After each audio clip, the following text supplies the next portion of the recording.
The holiday season is upon us. When a group of people, otherwise seemingly normal, get together, dress up in Santa outfits, indulge in some holiday cheer, and then commence to partake in a street brawl. That's exactly what happened in Manhattan the other night, folks. It says here, authorities said today they had hoped the falling snow would dampen the annual festivities of what has come to be known as SantaCon. The dreaded annual event has authorities baffled. One spokesman was quoted saying, "We've tried to fight it. We've failed. It just keeps happening." You can't make this stuff up. Imagine it. And there's video on the internet, so you could type in your favorite search browser, Santa Brawl, and you'll get the video. It's quite astounding. Santa Clauses, and apparently it says here there was a rogue elf involved, and I'm not sure what his part was in the whole mess, but there is video of Santas brawling in the streets of Manhattan. Kind of brings a whole new meaning to the gangs of New York. Well, Merry Christmas, folks. We've hit the holiday season when the Santas are getting together. And speaking of getting together, how about grabbing a nice Schlitz? Let it ride there, Charlie. Let's get together with a glass of Schlitz, the one great beer in Schlitz. Real gusto in the great light beer. The beer that made Milwaukee famous simply because it tastes so good. So I believe there was a lot of Schlitz being passed around over at SantaCon the other day, which may have fueled the incident that took place. But in any event, sometimes you get some Santa slobs, and this is what you could expect during the holidays in the city. Which is probably not too much different than the Jersey Santas. I can't imagine. Growing up in the 60s in New Jersey, a town called Oakland. Now, me and my brothers, would wait for the snow, run out there and start sledding, snowball fights, building snow forts. Great fun. I mean, the neighborhood was full of children, and it was never a dull moment. And it was always that time just before sunset with the fresh fallen snow, and I could always remember there was always at least 2 feet of snow on the ground. Maybe this is just what we recollect as adults from our childhood, but there was always a ton of snow. And it was always, the focus was always sled, the flexible flyer. And me and my brothers would run out there when our snowsuits would be all bundled up, and we'd just throw these sleds on the ground, jump on them, and fly down the hill. We lived on a hill for those of you who are familiar with Oakland, Minnehaha Boulevard. It was a long road that went downhill at like a 40-degree angle, straight down, and intersected with Route 202. But in any event, we used to build the banks on the sides of the road so that we could bank our sled as we build speed coming down the hill. And it was just a winter wonderland. And we always had the neighbors. We had our friends, Robbie Burton, Kenny Ebnet, or Stephen St. Ange, the Culpeppers. And there was just dozens of children, all with their sleds, climbing to the top of the hill to dare go down and cross. Sometimes we would double dare each other to cross over to Route 202 at the bottom of the hill, which was the busiest road in the town. And then we all went to grammar school, Heights School. If any of your listeners remember that, Heights School. There was also Manitou, but at the time I believe we were all attending Manitou, except for Ronnie. I think he was bussed off to Dogwood on the other end of town.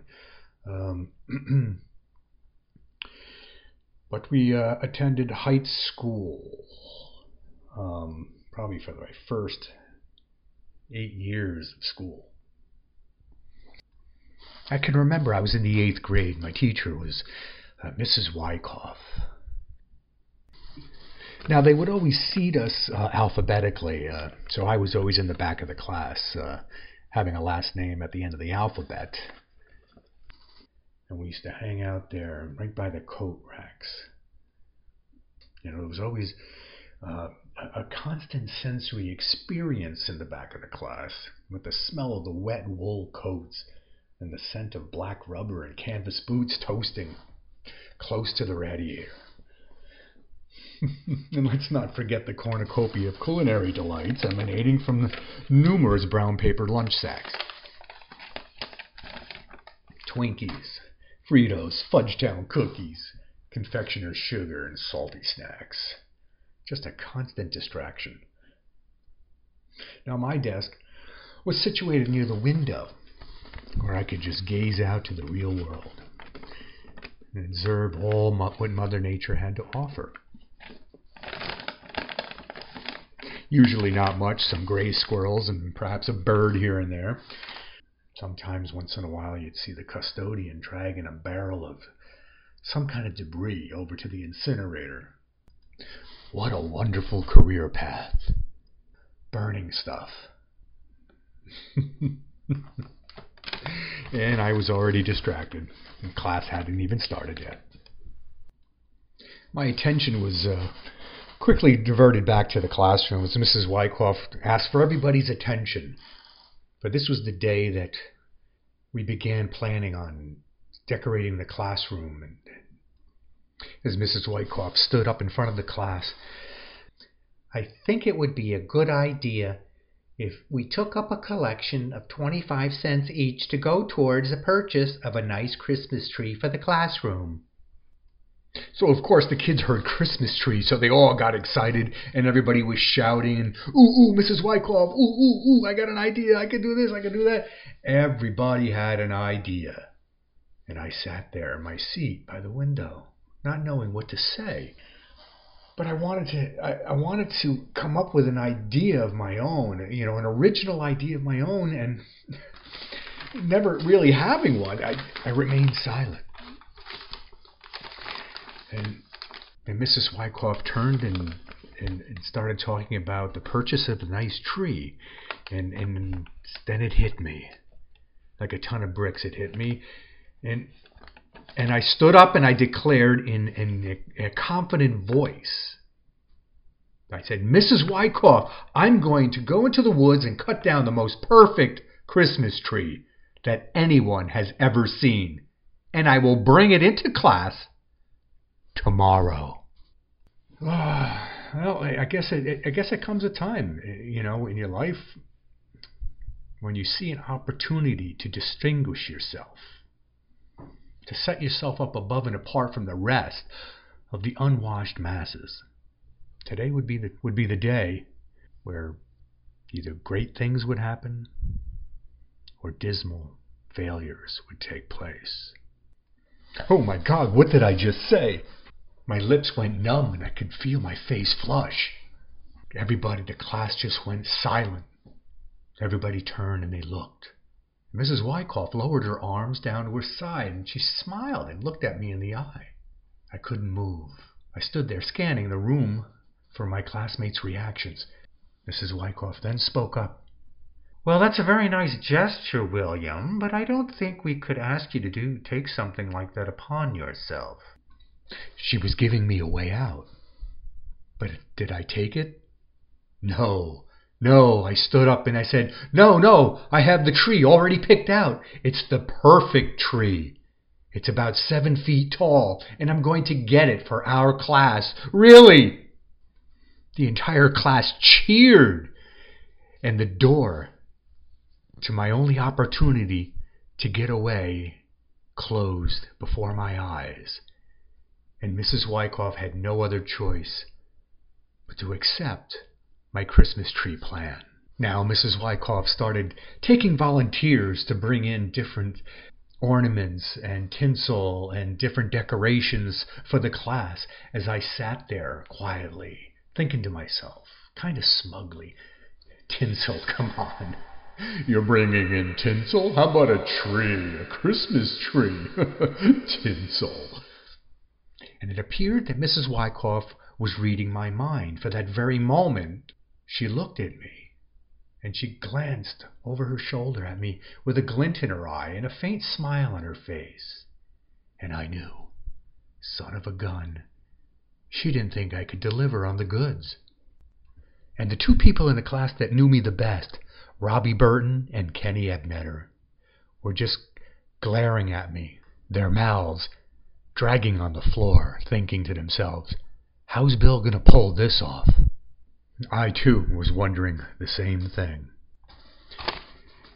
And just as I was wondering what I had gotten myself into, the bell rang, signifying the end of the day, and everybody made a mad dash for the door.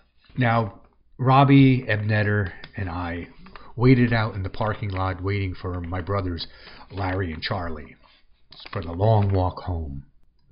So now, you see, there's, in every group of guys, there's certain types of guys. And, you know, you have your fence sitters, you know, and this is the kind of guy who's, you know, he always waits to see, you know, which way the crowd's going to go, and then he leans that way. Now, that was Burton. That was Robbie Burton. He was the fence sitter. And then you got the other guy, you know, who's he's like the wise guy. He's the doubter in the crew, and that was Ebnetter. You know, he was always ready to mock, make fun of, doubt you, and that's the kind of guy he was. He wasn't a bad guy, you know, but it's just the way these guys are in every group. And so we're standing there, and we begin to walk home, and I explained to my two brothers about my declaration. And Charlie looks at me and goes, so where are you going to get this tree? And Larry looks at me and he says, Bill, what are you going to do? And now with that, Kenny Ebnetter starts in and he starts doing a little dance and a little tune, and he's, you guys don't have a plan. You're not going to get no tree. You're just trying to impress Mrs. Wyckoff. You don't have no plan. Good luck. I can't wait to see this. And you just knew this was going to be another one of Kenny's adventures of doubting and mocking. And Charlie looked at Ebnetter in the corner of his eye, and he sneered, and he said, shut up, Kenny. And then my brother Larry just looked at him with disdain. It says, get out of here, Ebnetter. And of course, Robbie remained silent, waiting to see which way the wind was blowing. And by this time, we got to the end of the street, and we knew Ebnetter had to make a left and head for home. So the four of us stood out in front of the house, and we made a plan. Now, we said we would pretend to be going sleigh riding, and then we would sneak out with our father's bow saw, and we'd look for the perfect tree. And we were all in agreement except for one. Charlie turned and said, I'm not doing that. And he walked into the house. But the rest of us looked at each other and agreed. We said we'd meet back here in a half an hour. Now, of course, the half-hour hiatus was because we knew once we got inside the house, there would be fluffernutters waiting for us and hot cocoa. So we needed that time to heat up before pursuing the perfect Christmas tree. So once we were inside at the kitchen table, eating our fluffernutters and drinking our hot cocoa, Larry kept nudging me to say something to our mother. So I said, Mom, me and Larry, we're going to go out later and we're going to do some sleigh riding with Robbie Burton and Kenny Ebnetter. Okay? Just for a little while. And my mother turned from the stove and said, as long as your homework is done, you can go. But make sure you're home by 8:30. No later. Larry and I got a sneer from Charlie from the corner of his eye with his disapproval of our fib. And speaking of fibs, this is WSFS in New York, and I think it's time for a little commercial break. We're going to go sell something now, right?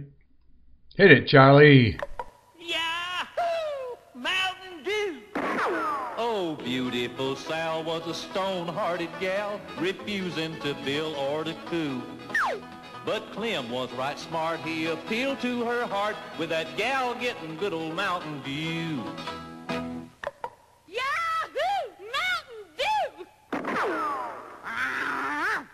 Mountain Dew will tickle your innards 'cause there's a bang in every bottle.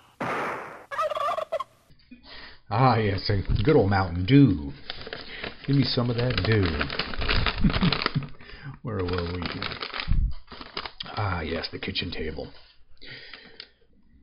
So we double time to our fluffernutters and our chocolate. And we made our way down into the basement to suit up and get ready for the adventure. The Christmas tree. We looked at each other. We turned and we looked at the top of the stairs where we saw Charlie looking down at us, shaking his head back and forth in obvious disgust of our fib. Well, of course, we paid no attention to him, being preoccupied with the mission at hand. And what I didn't mention was that while we were upstairs, my mother was pulled away quickly because of our baby brother David, who was just about 2 years old at the time, and he started crying and vying for my mother's attention. So she was busy, and we just bolted down the stairs. And so Larry and I would go back and forth, checking what things that we were wearing. Hey, you got gloves? Check, I got gloves. You got socks? Check, got socks. You got scarf? Check, scarf. So we went back and forth until we were fully dressed and standing in the garage.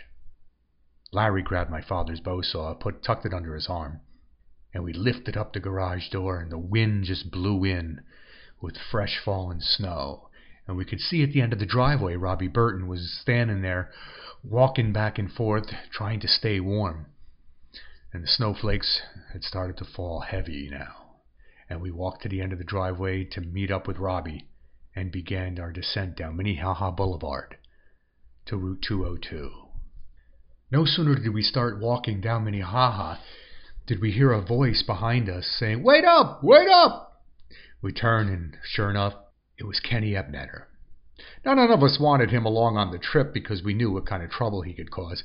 But at this point, we just had to keep marching forward. So Kenny caught up to us, and the four of us crossed 202 and stood at the entranceway of Rodman's driveway.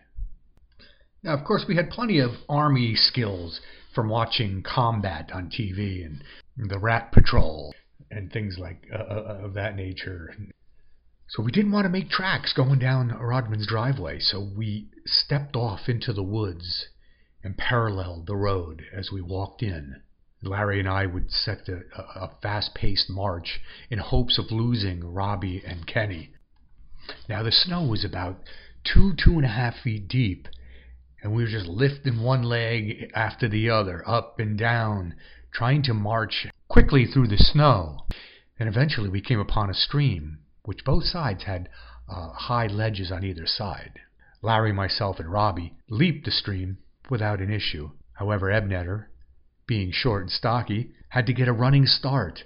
But he didn't quite make it. He hit the other side, fell backwards, and splash, he landed in the water. And now he was soaking wet. We forged on ahead, hoping Ebnetter would turn around and go home. We were now standing at the top of the hill, looking down over the pond. Larry shouted out, "Let's get over to the grove.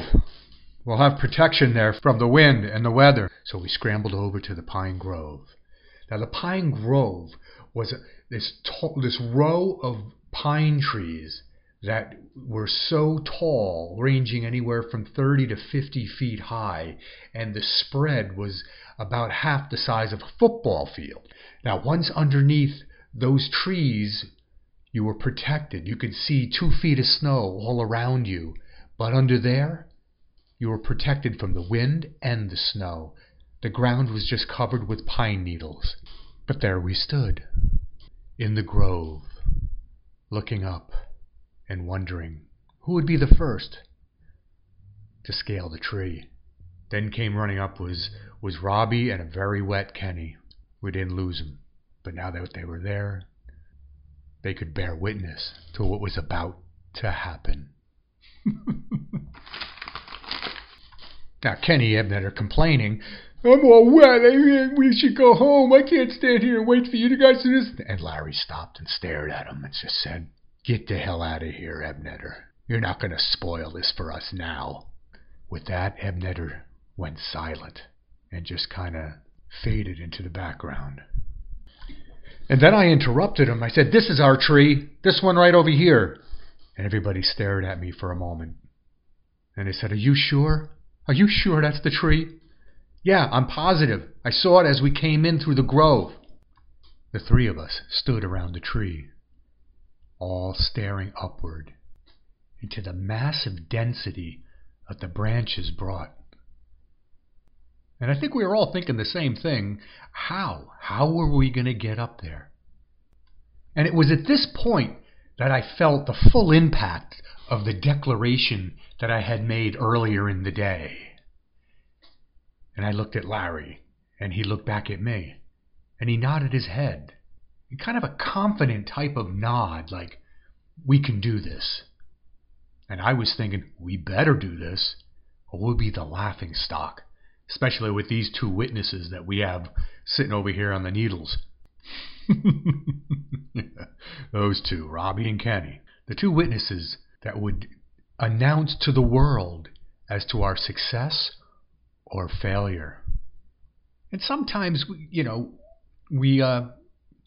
I feel like they would have been more happy to announce failure than success. Somehow there's just more pleasure in that when you're that age. So after a very brief discussion, it was decided that I would begin the ascension up the tree. So Larry cupped his hands to make a stirrup for my foot, and he boosted me up to the first branch. And I reached down and grabbed Larry's arm and yanked him up to the first branch. We had begun. And we took turns passing the bow saw back and forth as we ascended to the next level. We could gauge how high in the tree we were getting as the trunk began to get more and more narrow. And the more narrow it got, the more we could feel the wind and the sway of the tree going back and forth. We could start feeling the snow falling through the pine needles and hitting us in the face as we stopped to catch our breath, and we clung to the tree and felt it swaying back and forth in the darkness. At one point I looked down and I could no longer see Robbie or Kenny at the bottom. No pine needles, no pine grove. It was just me and Larry in the tree. And the higher we got in the tree, the stronger the wind blew. The more snow, it was swirling around and hitting us in the face, and we were numb. We just had, our eyes were tearing up and freezing at the same time, and we're clinging to this tree, and we're just looking up and waiting to get to the top, to where we could cut the perfect Christmas tree. And speaking of swirling wind, this is WSFS in New York, And it's time for a little commercial break. Take it away, Charlie. Oh, you need fluff, fluff, fluff to make a fluffer nutter. Marshmallow fluff and lots of peanut butter. First you spread, spread, spread your bread with peanut butter and marshmallow fluff and have a fluffer nutter. When you enjoy, joy, joy your fluff and peanut butter, you're glad you have enough for another fluffer nutter. Ah, yes, Fluffanator. Can't get enough of that Fluffanator. Where were we, friends? The wind is blowing. I decided at this point that I would ascend up further until I could see the top of the tree. I carefully climbed 2, 3, 4, 5 feet, till finally I could see sky. And I knew we were there. We were at the top of the tree. Larry soon joined me, and we sat to rest for a moment and gather our thoughts. And although the wind continued to blow and sway the tree back and forth, the snow seemed to die down a little bit. And once in a while the clouds would break, and we'd get some night sky shining through over us as we looked up in amazement. And once in a while we'd hear a faint voice coming from the ground. "Hey, you guys all right up there?" Then we'd yell down, "Yeah, we're okay." As Larry and I sat there in a tree and we stared at each other, I could feel the energy racing through my body. And I must have had a silly look on my face, because Larry thought it was necessary to keep me grounded, even if that was, I'm not sure if that was even possible at 35 feet in the air. But Larry looked me right in the face with a concerned look and said, "Bill, this is serious." And I quickly returned to the reality at hand. So at that point I slid the saw off my shoulder and rested it against the side of the tree. I started to make a small cut in the trunk of the tree, back and forth, to try to get the same groove, you know. Larry maneuvered around the other side of the tree, and he could see that I was in a groove at this point, and put his hand on the other side, and we went back and forth, sawing of the tree. And again from the ground, we could hear Robbie's voice calling up in a muffled voice, "Come on! It's taking too long! Hurry up, you guys! Come on! It's taking so long!" We just kept cutting back and forth, not responding to Robbie or Kenny. And then something very unexpected happened. From within the trunk came a low, muffled sound, which became louder as the treetop blew in the wind. Me and Larry looked at each other. We had a look upon our faces as the trunk we had been sawing began to crack. The more the treetop leaned to my left, the louder the frightening sound grew. There was no time to do anything but grab hold of the portion of the tree that was still moored to the good earth and say a very short prayer. With one final deafening crack, the treetop snapped and plummeted towards Robbie and Kenny. Larry and I both yelled out, "Heads up!" We quickly lost sight of the tree as it went crashing through the boughs below, and finally hearing a loud thump as it hit the ground in the pine grove. And what a sight! Now Larry and I, sitting at the top of this tree, under the moonlight, looking like two bear cubs clinging to the tree for dear life. Ah, what a sight. Suddenly the reality of the situation slapped us in the side of the head as we heard Robbie and Kenny calling up from down below, "Hurry up, you guys! The dogs are coming!" The dogs. The dogs are coming? He was right. The dogs. Our heads turned to the left. The yellow light on Mr. Rodman's front porch suddenly illuminated.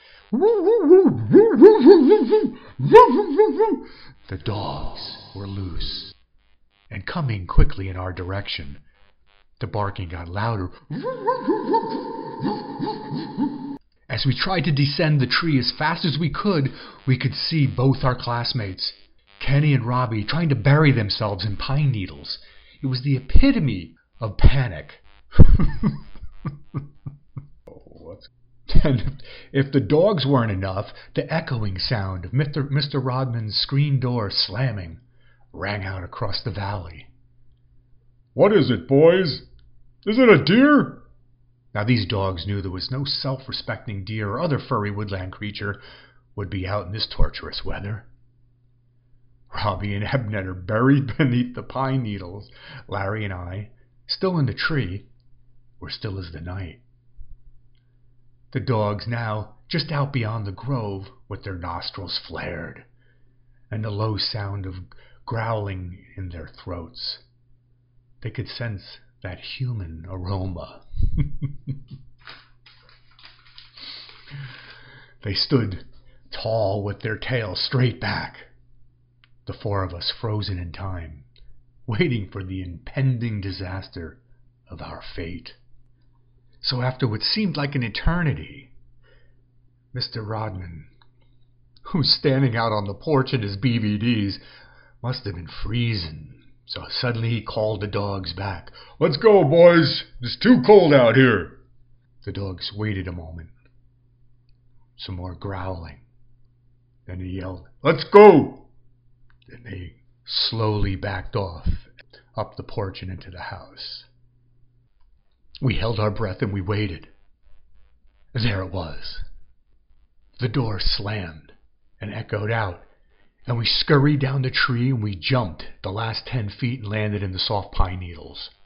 Robbie Burton was dancing around. Kenny was celebrating. "We did it! We did it! We did it!"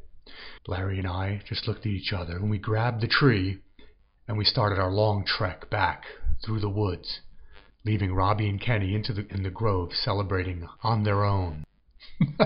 So we marched through the woods dragging this tree, and we got to the brook, and we each took one side of the tree and heave-ho over the bank and to the other side. And then we leaped across, grabbed the tree, and continued our trek up through the woods.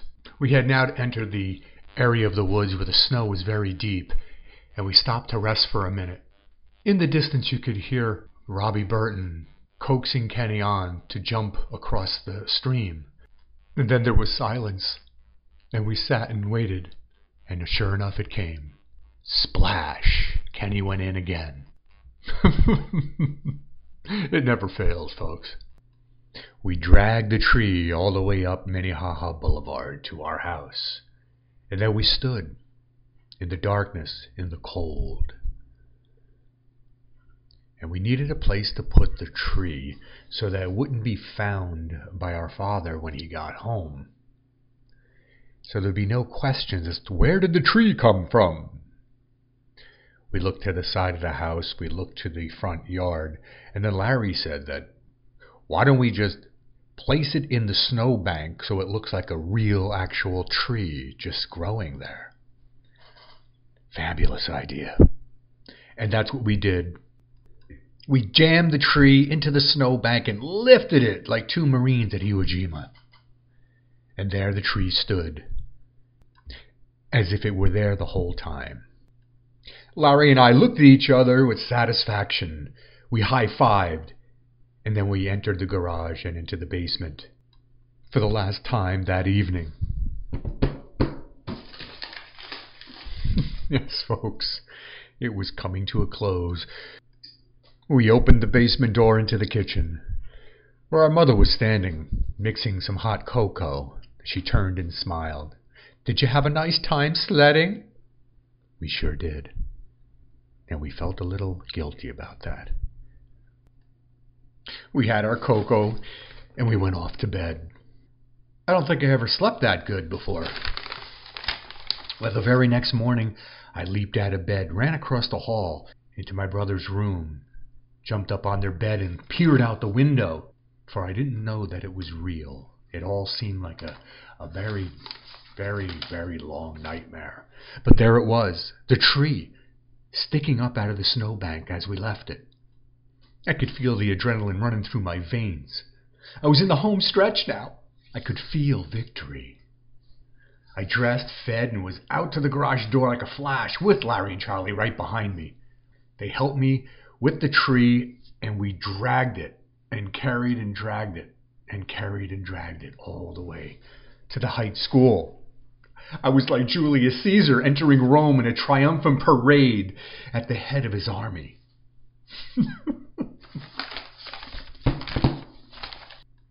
Every kid on the way to school wanted to get as close as they could and possibly touch it. Robbie was walking ahead of the procession, and he was like the court jester, as Kenny Ebnetter came running up and telling people how he helped bring down the tree. And finally arriving at the school, me and my brothers walked it into the classroom, which was now all abuzz with anticipation. As we entered, the girlish shrieks of glee. There were many of the usual oohs and ahs, and a couple of two trinitos and ah cools. All the commotion captured Mrs. Wyckoff's attention. She stood up from her chair, and she just looked at the tree with wide eyes and an open mouth. "I'm speechless. William Trapani, I'm so sorry I doubted you. This is the most magnificent tree we have ever had in this classroom." Then Mrs. Wyckoff said the words that I wanted so much to hear. "William, you have given us the perfect Christmas tree." I got all flush in the face and bashfully accepted her accolades with a simple, "Thank you. Thank you." My classmates all cheered, and even Mrs. Know-It-All and Big Mouth Pamela Gardner had no choice but to admit to me that I had gotten the perfect Christmas tree. It was then I knew I had reached my zenith. Some character, who knows, a guy I read about in social studies, once said, "I came, I saw, I conquered, and I had." It felt pretty good, but it's true that the public at large is very fickle. The celebration wanes, and before long all is forgotten. As the day wore on, my adoring fans were becoming, less adoring. It is said that all fame is fleeting, and we are told the pursuit of vainglory is sinful and leads to our destruction. Oh boy. By the end of the day, folks, with the sounding of the dismissal bell, I was once more transformed back into my previous coat closet troll status. Just another face with the last name ending in the letter at the end of the alphabet. Billy Trapani, the skinny guinea with the meatball eyes. On the long walk home, the guys were talking with anticipation about what they were going to get for Christmas. That yickety-yak ice skates, rah, rah, rah, rah, chemistry set, blah, blah, rod and reel. My mind disengaged from the conversation and drifted off into another higher plane. My pace slowed, and I stopped in my tracks, unaware that the guys were already a half a block ahead of me. Then the thought came to me. Gee, what could I do for Easter? Ah, yes. Thank you, folks. And a Merry Christmas to all. Ho, ho, ho! Merry Christmas!